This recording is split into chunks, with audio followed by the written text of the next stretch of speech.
नवी मुंबईमध्ये संघटन अधिक बळकट करण्याच्या उद्देशाने संघटन सुजन अभियान अंतर्गत नवी मुंबईतील तळागाळातील सर्वसामान्य कार्यकर्त्यांपर्यंत संपर्क साधण्याचा प्रयत्न केला जाणार असल्याचे अखिल भारतीय काँग्रेस कमिटीचे निरीक्षक व माजी आमदार माजी मुख्यमंत्र्यांचे सल्लागार दानिश अब्रार यांनी पत्रकार परिषदेत सांगितले।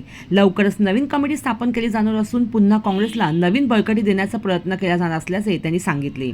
या प्रसंगी जिल्हाध्यक्ष रामचंद्र दळवी, सय्यद नासिर हुसेन तसेच इतर वरिष्ठ नेते उपस्थित होते।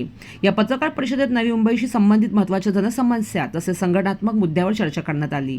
नवी मुंबई जिला कांग्रेस कमेटी का संगठन सृजन अभियान कांग्रेस पार्टी का चल रहा है। इस संगठन सृजन अभियान के तहत पूरे हिंदुस्तान में, पूरे महाराष्ट्र में हर जिला कांग्रेस कमेटी का जो अध्यक्ष चुनने की प्रक्रिया है वो राष्ट्रीय नेतृत्व द्वारा चल रही है। पूरे हिंदुस्तान के तकरीबन सभी राज्यों में संगठन सृजन अभियान हो चुका है।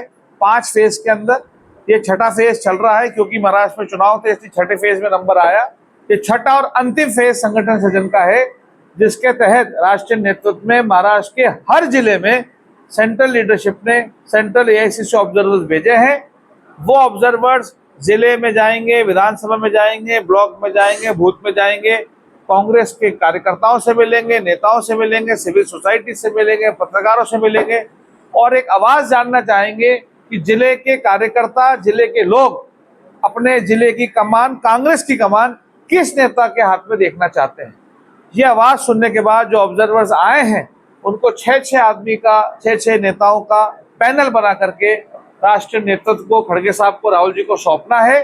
जिसके बाद उन 6 नामों पे या फिर और भी कोई नाम आ सकता है, कांग्रेस पार्टी गहन चिंतन मंथन करके दिल्ली के स्तर पर निर्णय लिया जाएगा। आज से पहले जो निर्णय होते थे, जिला अध्यक्ष बनते थे, या तो कोई नेता बना दिया करते थे, या डमी बन जाया करते थे, या बॉम्बे से हो गया, या एक कोई प्रक्रिया नहीं थी। ऐसा इतिहास में पहली बार हो रहा है राहुल जी के आदेश पे, खड़गे साहब के नेतृत्व में, कि सेंट्रल लीडरशिप से ऑब्जर्वर्स आए हैं। हर नेता की बात पूछी जा रही है, सुनी जा रही है, हर कार्यकर्ता की बात सुनी जा रही है, पूछी जा रही है, और उसके पश्चात 6 नाम का पैनल दिल्ली जाएगा और दिल्ली ही सब नेताओं से दोबारा चिंतन मंथन करके जिले के कार्यकर्ताओं को उनका जिला अध्यक्ष दिया जाएगा। ये बात आप खाली जिला अध्यक्ष तक सीमित क्यों करते हो?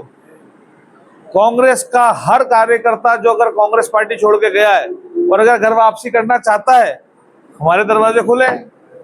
जिला अध्यक्ष तक ही सीमित क्यों करते हो भाई? इकडे ह्या काँग्रेस ऑफिसमध्ये मल्टिपल मीटिंग झाल्या, चर्चा झाल्यात आणि कार्यकर्त्यांची त्यांनी एक 1-to-1 चर्चा करून त्यांच्या मनात काय आहे की ही नवी मुंबई जिल्हा काँग्रेस कशी चालावी, किंवा नवीन जिल्हा अध्यक्ष जे नेमायचं सृजन संघटनचं जे मुख्य काम आहे, तर त्याच्यामध्ये कोणी कोणी जिल्हा अध्यक्ष व्हावा त्यांचाही इंटरेस्ट घेऊन त्यांचेही अर्ज मागवले गेलेत। मला खूप अभिमान आणि गौरव वाटतोय की काँग्रेस ह्या इलेक्शन नंतर जे बरेचसे लोक निघून गेल्यानंतर लोक म्हणत होते की कमजोर झाली, पण तसं नाहीये। जसं अब्रार साहेबांनी सांगितलं की आज जवळजवळ 10 अध्यक्षांसाठी अर्ज आलेले आहेत, म्हणजे ह्याचाच अर्थ आजही पक्षामध्ये जिल्हा अध्यक्ष होण्यासाठी चढाओढ आहे। हेच दाखवतं की ग्रास रूट लेवलला काँग्रेस पक्ष आणि त्याचा विचार जिवंत आहे।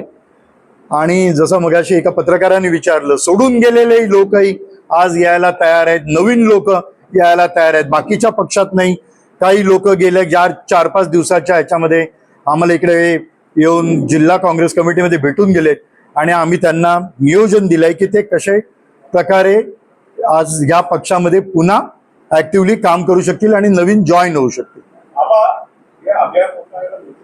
येस, नक्कीच आहे।